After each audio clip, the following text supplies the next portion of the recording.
Okay, so I got a couple rims for a smart car. Not this one, but the one I got in the workshop. A workshop without doors.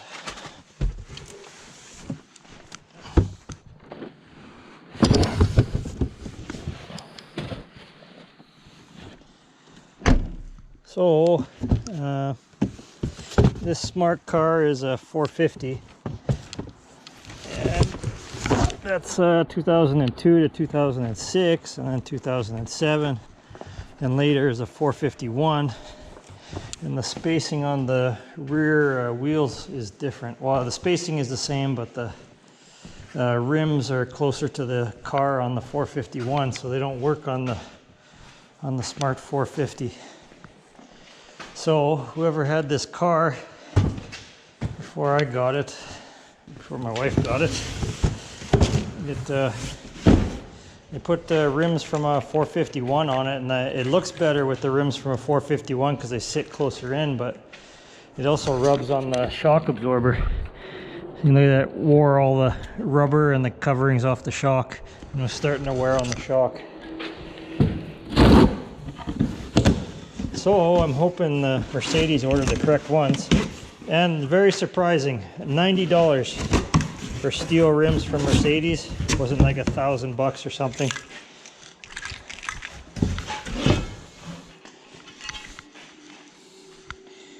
ET1. Be correct ones. Yeah, I believe they are.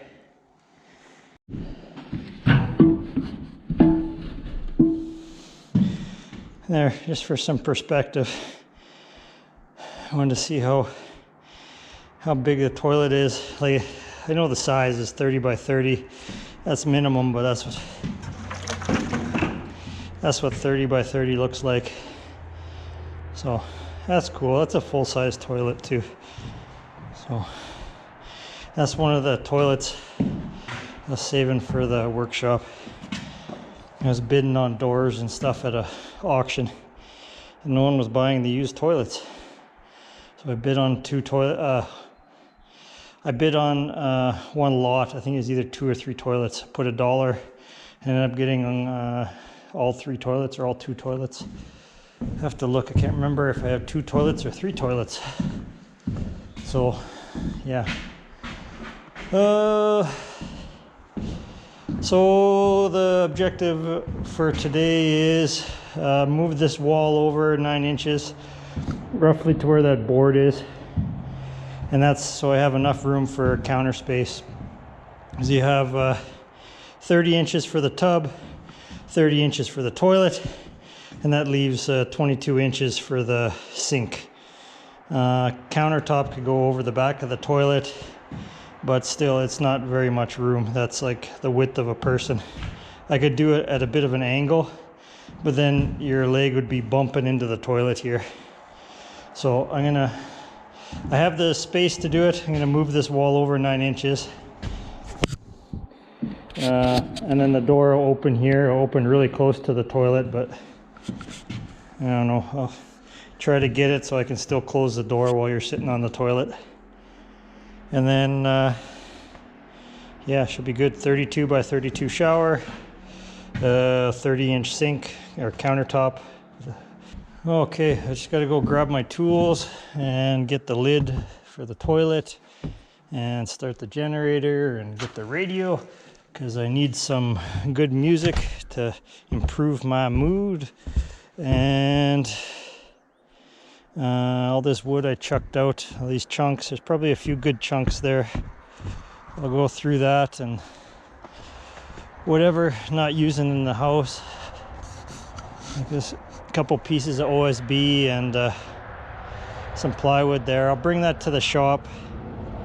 It's just in the way at the moment in the house, and I don't need it to make anything. And I got to figure out where's a good spot for a trailer. Just went into debt again today, so I don't know. Good spot for a trailer. Not sure. I'll figure it out with the wife. We'll pick a nice spot. I'll lay down some landscaping material. Have a pile of gravel over there. Put some gravel over the landscape material. Keep the weeds from growing up. And then, yeah, set the trailer down, get a water tank going, set up some solar, and that'll be home away from home for a little bit. Because the drive out here is pretty far, and haven't seen the wife during the day. And then when the house is all done, I'll just resell the trailer.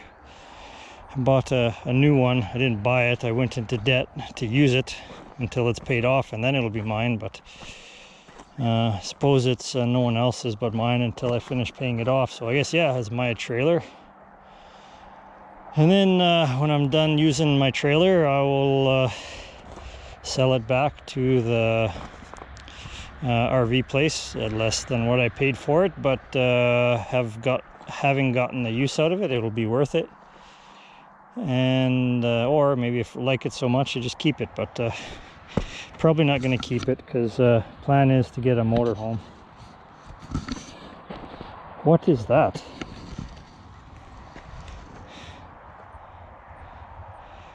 What is that? That's a green onion.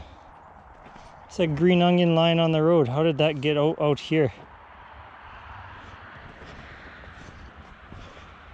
By the deer's footprints. Did the deer jump into the garden? I better go check that out. Yeah, green onions sitting on the road.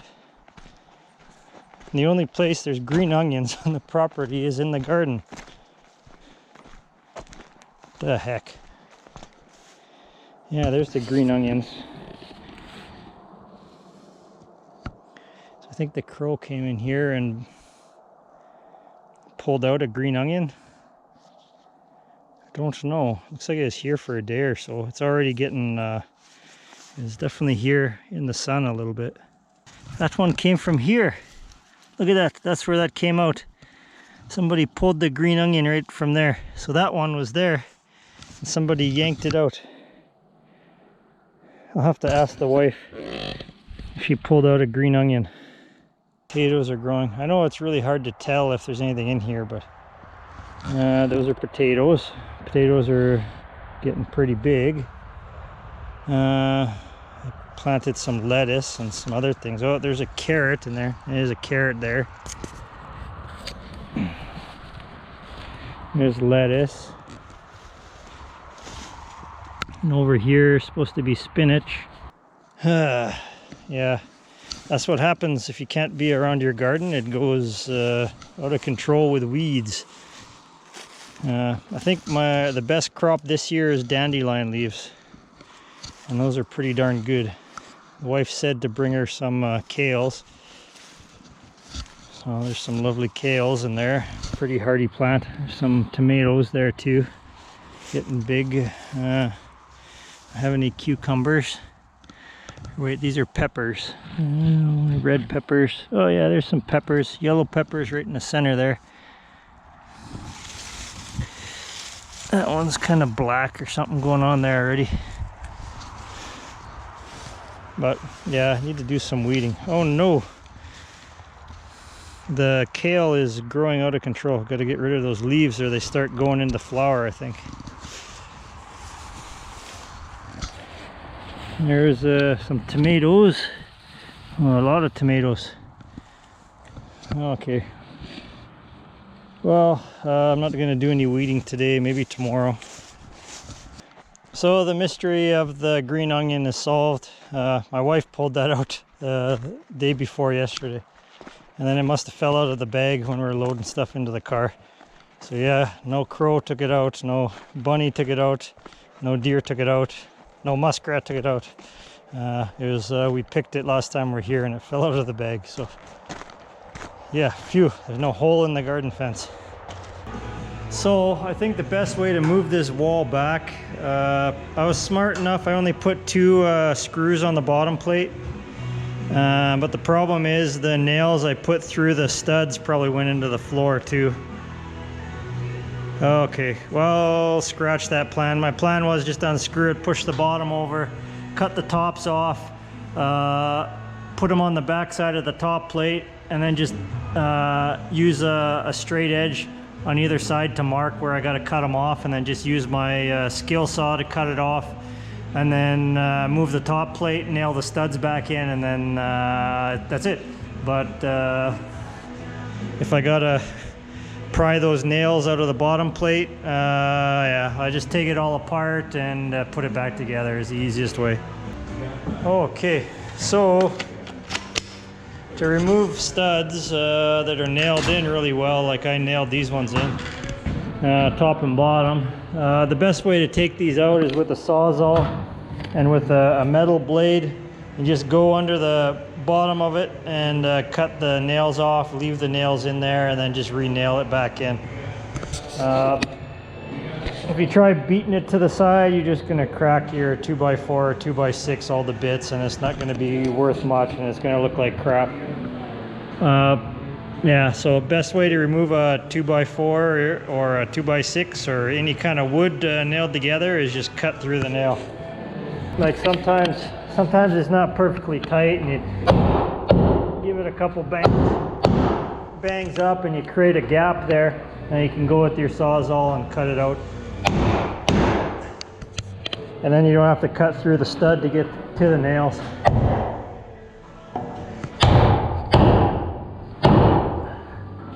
See, I made a bit of a gap there.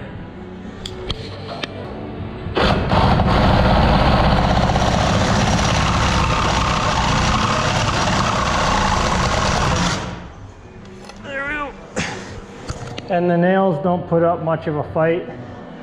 I was cutting above my head on my tippy toes, that's why it took so long. But if you're cutting, you know, right in front of your body, they just, you know, 2 seconds and you cut through it. So they don't put up much of a fight when it comes to a Sawzall.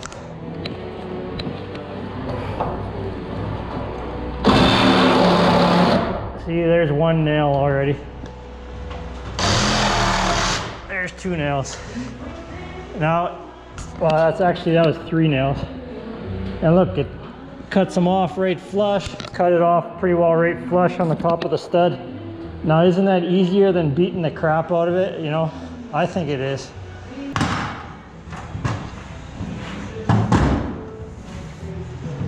There we go. Tops are all cut.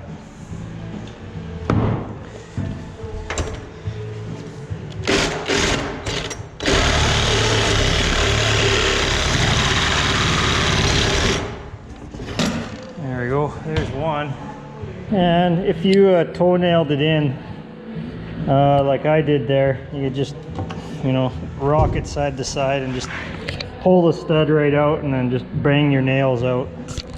You don't have to cut them off if you don't want to, at least on the bottom anyway. Or I suppose I could have cut the bottom ones first and then just pried it out from the top, and then the nails on the top would have came out of the stud. But the gap, the studs were very tight. Didn't have any gap in there. Suppose I could have held the stud and nailed it and had a gap on the bottom, but I didn't do it that way. I did it this way, and I didn't think that far ahead, so now I got to cut through the nail on the stud. Maybe.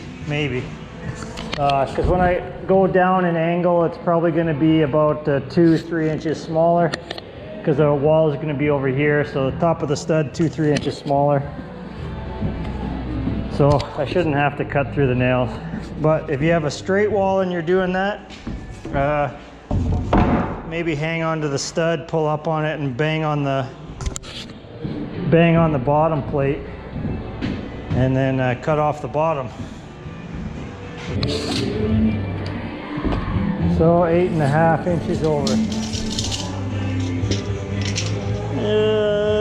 64 3/8. 64 3/8.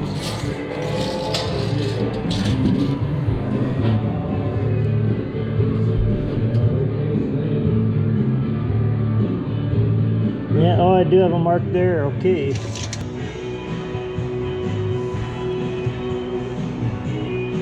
Yep. gonna be the rednecks that save the world. There ain't nobody else that has the courage to act like a human anymore, it seems. Somewhere there, leaving 3/4 gap at the end for the drywall to go by. And when it goes by, I just screw the floater stud. I could make a hard corner, but then you got to put some backing on the other side, or backing on both sides. So I leave a little bit of gap, and then I'll nail it or screw it together when I get the drywall past there. So I'll probably just take a hammer, give that top plate a couple bangs down, and then I'll go with the Sawzall and cut those nails off, because the wood that the roof trusses or the rafters are made out of, that's a little bit different than your material you go buy at Home Depot. That stuff is far more dense and higher quality. You put a nail into that, it's gonna hold that nail quite a bit more than it would with the wall stud. So if I was to just try to hammer and bang that top plate off, I'm either gonna crack the top plate off, because those nails are gonna stay in the rafter and just pull through the top plate. They're not gonna come out as easily as they would on the bottom plate or the floor, or out the end of a stud. Those nails are planted in there pretty good. I left a couple nails in, because once I cut these ones off, I could just pry it off. And you see that one pulled right through the 2x4. The other one came off because I think that one went through and it ran into that nail and skipped off to the side, so it was a little bit looser in there. But this one, probably pretty hard to get out.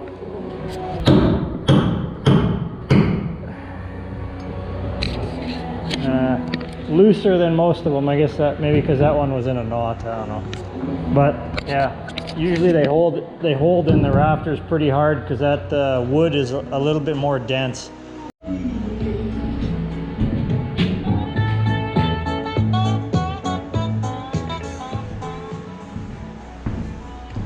Okay, moment of truth.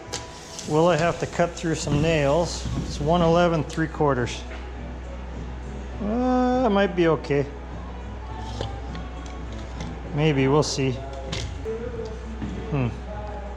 What I could do is cut it off the bottom, seeing as how I screwed up the bottoms already toenailing it. Yeah, I think I'll do that. I'll just cut 2 inches off all the bottoms, and then I don't have to recut the angle. Okay.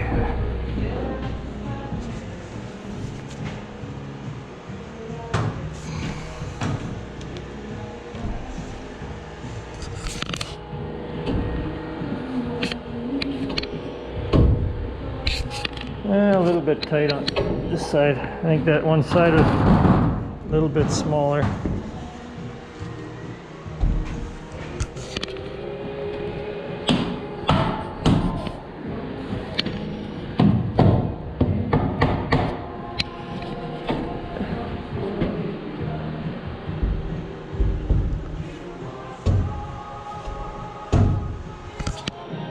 Yeah, a little bit tight.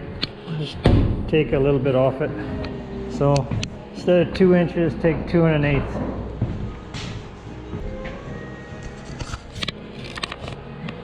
There we go. That's pretty well perfect. Okay, so wall's all framed up.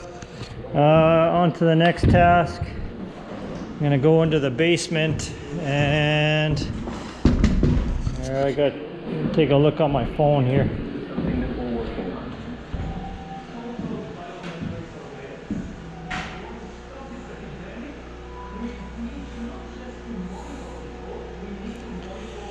So here's a TGI sheet, or you get the builder's pack that comes with flooring. They give you a little packet and has all the different clips and how to put things together and whatnot. So around the end walls here, so on the end of the house, in the floor, so in the floor, end of the house, that end and that end, I have this set up here. So that 1x1 is sitting on the foundation, and I have a little spreader piece that is partially underneath the wall, and I have so there's a little cutoff of I-joist, TGI I-joist, 11-inch I-joist. So that's going from the end plate on the outside to the first rafter, or to the first joist in the floor. And I have it fastened on the outside with blocking and all that, but on the inside here, I don't have my blocking in there. I just nailed it in from the end. So I'm gonna go down there, and there's roughly, I don't know, 40 blocks. So I gotta put in 40 of those little blocks. I'm gonna go down there, measure how big of blocks I need, and then come up here and I'll cut all these little chunks of 2x4 I saved. It says you can use 2 8D nails, 0.13 by 2.5 inch nails, or 2.5 inch screws, typical. I might use screws. I have a whole whack of 2.5 inch construction screws. So we'll see. Okay. So right here, I need to put in some blocking. So every one of these, I got to put 2x4 blocking in there. So it'll attach this joist to this joist here, and you got to nail it into the web, or into the center. And size of blocking I'll need. 8-inch blocking will work. It doesn't have to be right to the edges. Even when you put extra support in there, you got to leave a bit of like an 1/8 gap for expansion and contraction, mostly contraction. So I gotta look, maybe it's got a spec on there for how much spacing you're supposed to leave. 2 8D screws, apply adhesive to all subfloor contact surfaces, that's the top. 2 8D nails. It doesn't say how big that blocking should be. And those are squash blocks, so 2x4 minimum squash blocks. So that's pretty much what the house sits on. You see on top there's the second story or the main floor walls. And if they sit just on the I-joist, they're gonna squish the I-joist flat, they'll bow and they'll just get destroyed because there's only like 1/2 inch OSB in the center there. So you gotta have squash blocks. And you see on the end here, I have all squash blocks both sides all the way around. And I even put web stiffeners in the center there. That's 3/4 plywood. So that's in case the center of the joist wants to bend or something, like if the squash block squishes down farther than the I-joist is sitting. Right now the squash blocks, the 2x6 that's in there, sits up a little bit higher than the I-joist, so there's no weight on the I-joist. But in the event that it does squish down farther, the I-joist will squish down and it'll hit that plywood there, and then it's not going to squish any farther than that, and that'll keep the I-joist from deforming or failing on the end there. So yeah, that's what all those blocks are at the end there. The house is actually sitting on that. And then, so the floor system is totally separate from the exterior walls. The walls are not sitting on the floor system. And even so I'm going to be framing walls down here. So say I'm framing a wall, you know, on the bottom of the joist, I got to have squash blocks to keep the weight off of the floor, because the wall is going to be sitting on the ground, and then the floor is going to be sitting on the wall. So say you get a lot of weight there, the floor, all that weight is going to be on the bottom of the I-joist, and it's going to, you know, you could possibly damage the I-joist. So what the squash blocks do is take the weight off of the I-joist. All the weight will sit on those squash blocks. It'll transfer the weight around the I-joist into the wall below. So yeah, if you're putting a wall in the basement and you got I-joist, got to make sure you put some squash blocks in there. 2x12s or 2x10s or 2x8s, doesn't really matter. But I-joists, these new engineered Fandangle I-joists, you got to put squash blocks in there, and supports where needed. I put a side mount clip on here, or yeah, I guess it's a clip, I forget the name now, but I put a side mount clip here, and it's just supported by the bottom. Even though the weight of the floor at that point is sitting right on the beam, it doesn't require a stiffener in there, like a piece of plywood in there just like that and then screwed in. But I'm going to put it in there anyway, just because I'm going to have a tile floor. And in the event this joist is putting a lot of load on the bottom of that hanger, that's what it's called, hanger, it's not going to deform. So I don't want the center of that to deform because there's a lot of load. It'll be within capacity, but just as a little bit extra strength in there, I'm going to put the web stiffener in the web all the way across there, just to support that heavy tile floor, even though it's not full span anymore. Originally this floor was a top load for the beam, so it sat on top of the beam, and then I would have had to put the squash blocks in between each one. But I turned it into a side load setup so I could raise that beam up into the floor, because I have a lower, because the basement is a little bit lower. So I had to, I didn't want that beam in the way. Every time you walk by, you could bang your head on it, kind of thing. So I raised it up into the floor. 29.30, so too short, 2 blocks short.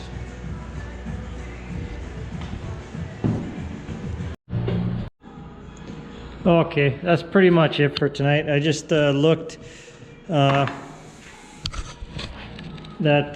detail was bugging me. Wouldn't think you need subfloor adhesive on there, but I double checked the detail.